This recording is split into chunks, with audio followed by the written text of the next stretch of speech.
Hello, this is Ryan Simmons from Cartoon Solutions. I am here to show you how you can animate with character packs and with symbols. This character here is made up completely of symbols. If we double click and go into the symbol and we select, we see he's a bunch of different symbols here. So to get started with them, we need to break them apart. With them selected, we're going to hit Control B. We're going to break them apart. As you can see the change there. What we're going to do is we're just going to animate his arm waving. So I've selected his arm. I'm going to copy it, which is Control C, delete it, and I'm going to add a layer, and I'm going to put it on the layer. Control Shift V will paste it in place where it was. So this first layer is where the body is, and I'm just going to call that body, and I don't really want to mess with that right now. I'm going to lock it, and I'm going to put it on top. Now, to animate this, we can either animate it the way it is, we can rotate it and motion tween it that way, but what I want to do is I want to be able to bend the different body parts around. I want to be able to move this wrist apart from the lower arm. Again, if we go into the symbol and double click, we'll see it's three different symbols. So with it selected, I'm going to hit Control B for break apart, and then what I want to do now, with them still selected, I'm going to right click and choose Distribute to Layers. As you see up in the timeline, they just each got placed on their own layer. They were on layer 2, which is now blank, so I can delete that. Why is it important to have each symbol on its own layer when motion tweening? The answer to that is because if you have more than one symbol on a layer and you try to motion tween it, it's not going to work. One symbol per layer for motion tweening. So what I'm going to do first is I'm going to go in here and I'm going to check out where my pivot points are.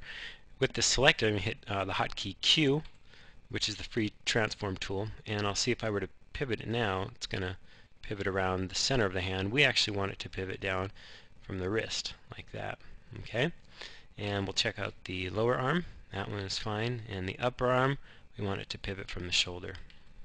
Okay, so now he's ready to go with his pivot points.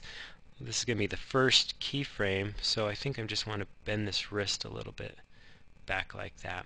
Okay, now if I go up here, I can add frames by selecting and hitting F5, add keyframes, or sorry, add blank frames.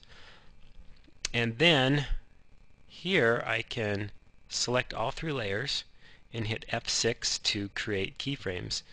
Now that I'm still here on frame 5, I can select these. You'll see as it selects all three, it gives you a new pivot point. I want to move that to the shoulder, lower these down just a bit, and then just click this arm and this hand. I shift selected, holding down shift to select both of those. Again, it gives me a new pivot point for both. I'm going to move that down here because I wanted to pivot from the arm.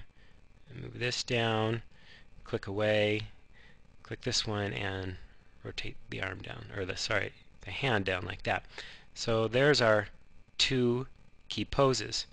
Now what I want to do is I want him to go back up into the keys right here at frame 1, so I can select all of them. I can right click and do copy frames, and then select over here where I want them to be pasted, right click and go paste frames, and there they are. Okay, so now I can motion tween them, and I can motion tween them all at the same time. I can select here from the tween menu, I can choose motion, and clicking anywhere in between these keyframes, I can do it again over here, tween, motion. Okay, now if I want to keep it even, I have more space. I have an extra frame here, so I can just select that and hit Shift F5, which will remove frames.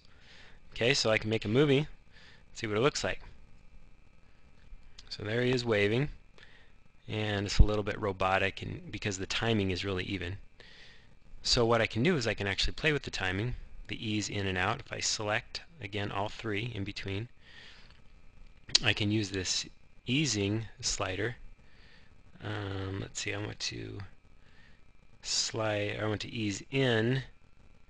I want to ease into this middle pose here. It's kind of backwards. In real animation terms, you would say ease in, but here you have to set it to out. Flashes a little bit backwards, and then here we're going to do the reverse to in. So we have out and in. Okay, and let's see what we got. Make our movie. We've got a little more variation on the timing, which is good. Makes it feel more natural. Problem is it's kind of sticking right now when it hits the top of his head, because frame 1 here, these keyframes are also over here on frame 9.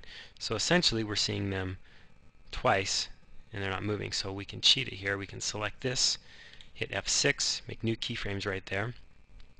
We can select this back part here and hit Shift F5 and just get rid of them.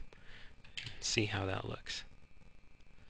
So there, it's not sticking anymore, and it looks a little more natural. So that is how you can get started with character packs and how you can animate using symbols. I hope you found that helpful.